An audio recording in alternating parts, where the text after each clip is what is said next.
Going to now, Chris Bruin. Let's talk to Chris Bruin. He's in Tampa, Florida. And Chris, I know you're from Southwest Florida. This is an area that's had some history with hurricanes, but also a lot of surge potential there because of the nature of the sea floor, what we call the bathymetry, because it is so shallow. As you know, you can walk out a very long ways.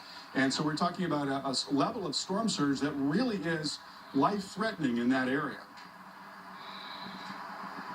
Yeah, Carl, you're hearing this from the hurricane expert himself. Again, Tampa really getting under the gun here with Irma. And again, as you mentioned, very shallow. We're right on the edge of Tampa Bay, and this is what we're worried about. This is the bay off to my right, and then it flows into downtown Tampa through the Hillsborough River. This will all be underwater with the current forecast. And as you heard from Carl, we're talking 5 to 8 feet, and that could potentially get even higher if the storm tracks right over Tampa Bay. And it really depends on exactly where that center heads, but you do not want to be in a surge-prone area as Irma makes landfall. As you can see right now, again, it's sunny. This is the time to prepare. I want to show you the Tampa Bay Times front page, and basically it's just stay safe. They want everyone heeding those evacuations. Here in Hillsborough County, we are under a mandatory evacuation beginning at 8 a.m. this morning for Zone A.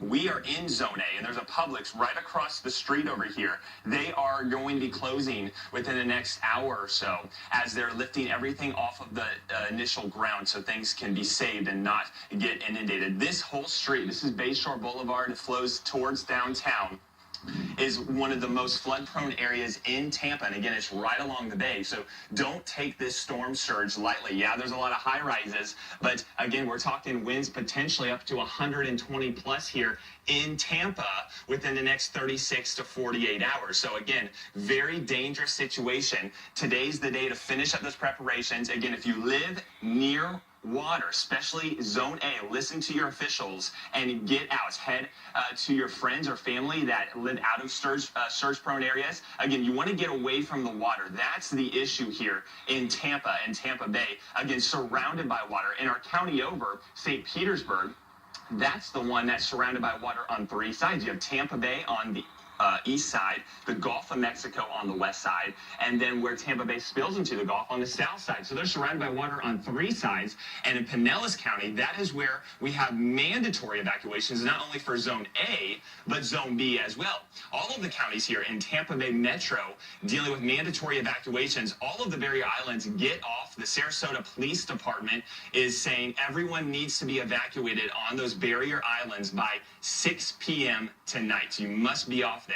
If you're risking to stay, that is not wise at all. They will not be letting anyone on the island after 6 p.m. tonight, but they will let people off of the island until the weather gets bad enough to where the bridges were closed. Keep in mind, there are so many bridges in this area. You have the Sunshine Skyway 275 that connects Bradenton over to St. Petersburg. You also have the Gandy Bridge and the Howard Franklin Bridge that connects Tampa to St. Petersburg. And those bridges will close, so that will isolate most of St. Petersburg if you get stuck there. And keep in mind, they're very low lying, and we're talking a higher storm surge now than what was originally thought. So Tampa, this could be a major storm for you in the next couple days. We're talking late tomorrow into Monday morning is when we're expecting the worst here. And keep in mind, hurricane warnings in effect, storm surge warnings in effect. And guys, a lot of people here haven't dealt with a hurricane. The last time there was a major hurricane in Tampa Bay was 1921.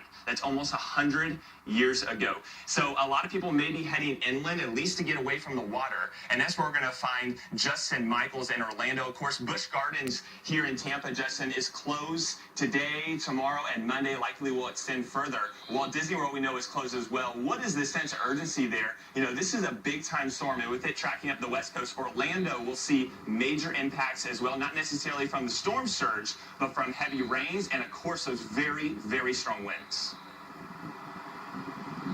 Yeah, Chris, you know, there's a potential for 8-inch rains here in Orlando from Sunday night into Monday when